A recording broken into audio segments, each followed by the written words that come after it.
Everybody, Gary here, GK Aquatics. Today I want to make this video about bettas. And bettas are often purchased as a first fish. People walk into a store, maybe getting something for their dog or something, and say, hey, what a pretty fish. And it only takes a little cup of water. Drives me crazy.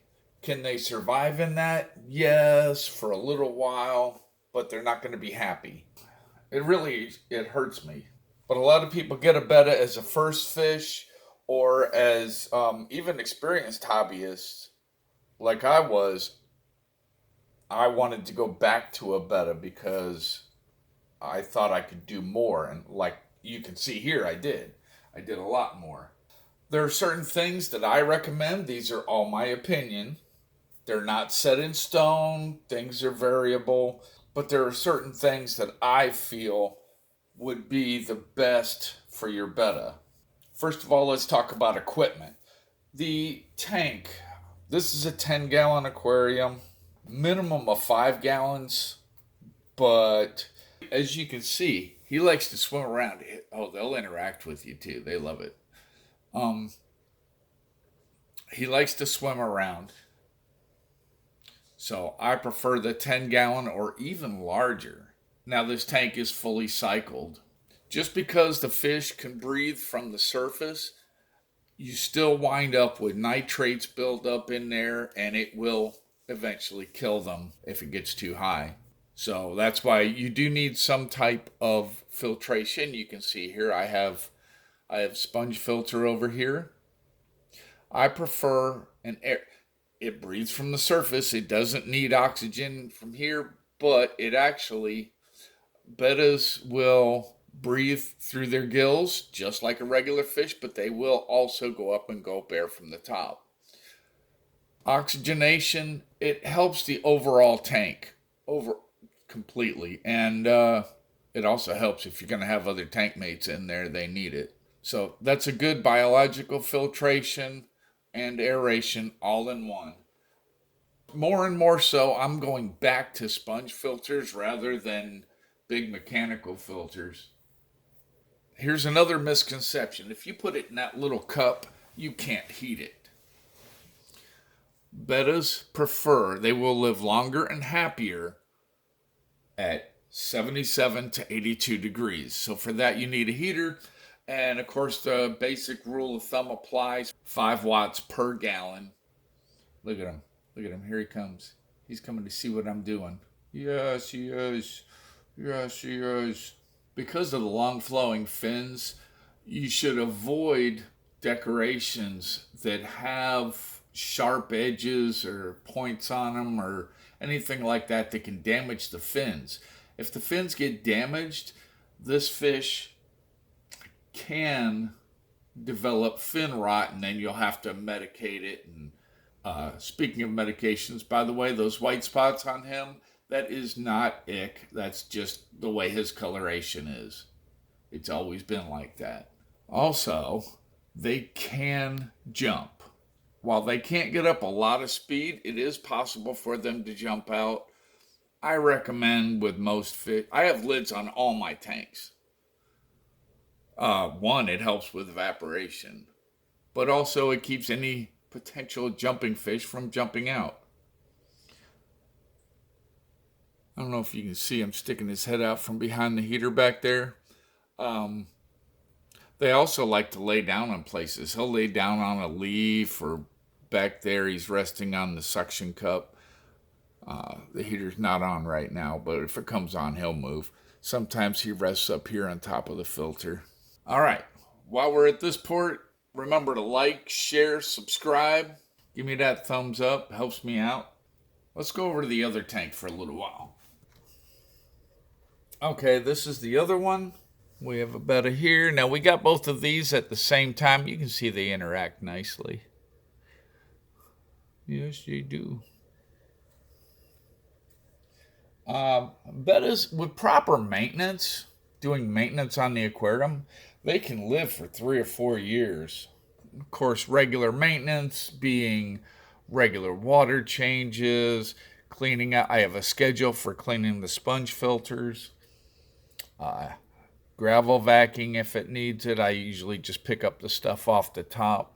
Let's talk about food.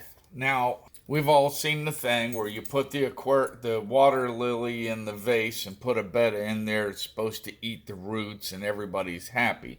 Well, it doesn't work that way. Bettas are carnivores. They eat meat, mostly meat. They do not eat plants. So when you go to feed them, choose a food that is high in protein. Now, by doing that, also make sure that any tank mates you have with them can eat the same food or won't eat it and will eat something different. Just be mindful of what you're doing and watch them. Of course, while you're feeding them, you're going to watch them. Bettas can actually develop bloat. Just make sure you don't overfeed them. If it looks like they're having a little trouble swimming or something because they're getting fat, skip a day. It's not a big deal. It won't hurt them. If you're not going to be home for the weekend, it's okay. It's not going to hurt them or any of your fish, really, to skip a day or two. Most fish can actually go quite a while. Okay, you can see here once again I have a heater, sponge filter with air. These are all live plants. Also, in the other aquarium I showed you, those were all live plants. There's no plastic in there. There's nothing in here he can really get hurt on.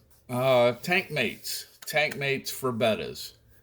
You don't want anything with long flowing fins like guppies, fancy guppies or anything. They will go after it. Anything with long fins. Also, you don't want to put any nippers, tiger barbs, stuff like that. They're fin nippers. They will hunt this guy down relentlessly and just to pick at him. But there are things you can put in here. In the other aquarium you saw, there were small school of 6 neon tetras. They're all happy. There's also small albino bushy nose plico in each of these aquariums. This is my last lone ember tetra. I want to get some more of those, and they're fine. They don't pick on them. They don't. There goes a shrimp. I got some blue shrimp in here as well. There's a smaller one over here. There's a smaller one. Oh, where'd he go? There's a smaller one right there. But they're in here. There's a couple of autosynclists that, while looking at the glass, they're not doing a really good job. You still have to do your maintenance. Look at how he's resting on the Java moss there. I get a kick out of that when they do that. Now, you don't have to have tank mates with them. Bettas don't get lonely. They're okay with living by themselves. However, you will notice whether you have tank mates with them or not, they will come up and interact with you when you walk up to the tank. Now, that being said, they do get bored. The larger tank helps. Having a 10-gallon tank helps with them not getting bored. They have more areas to explore, and you can put decorations in there, whether it be plants or smooth ornaments that they can't injure themselves on. One of the new fads right now is a betta sorority where they take a bunch of female bettas and put them all together. My personal opinion is that sounds beautiful. I've seen it, it's beautiful, but 99% of the times it's just going to be bad. It's going to want they're going to even the females, while they're not as feisty, hateful as the males are, they will still eventually probably fight each other, especially if they're in a small confined space. So I don't recommend doing that. If you insist you're going to do that, have a plan ready to where you can separate them if you need to. Have another 10-gallon tank already set up in case you need to separate them, because you could wind up with a problem. Look, this one's behind the heater as well. He was sitting there. They like resting on things. Also, even if you're going to put other fish or shrimp or whatever in there, Now, truth be told, a lot of times shrimp will just be a snack, an expensive snack for them. Individuals are different. This one is very laid back. He has not gone after the shrimp at all that I've ever seen. And some might be just plain mean right off the get go, and might be like this and just really laid back. I gotta get some more Ember Tetras or something to put in here. The big thing, keep an eye on your nitrates, do your water changes, keep them clean, and they will live a long, happy, healthy life. Even with these guys, make sure you have a plan B in case they don't get along.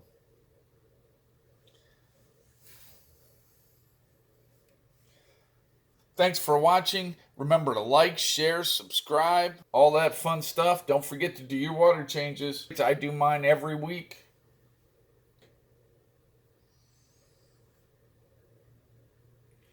And we'll see you next week.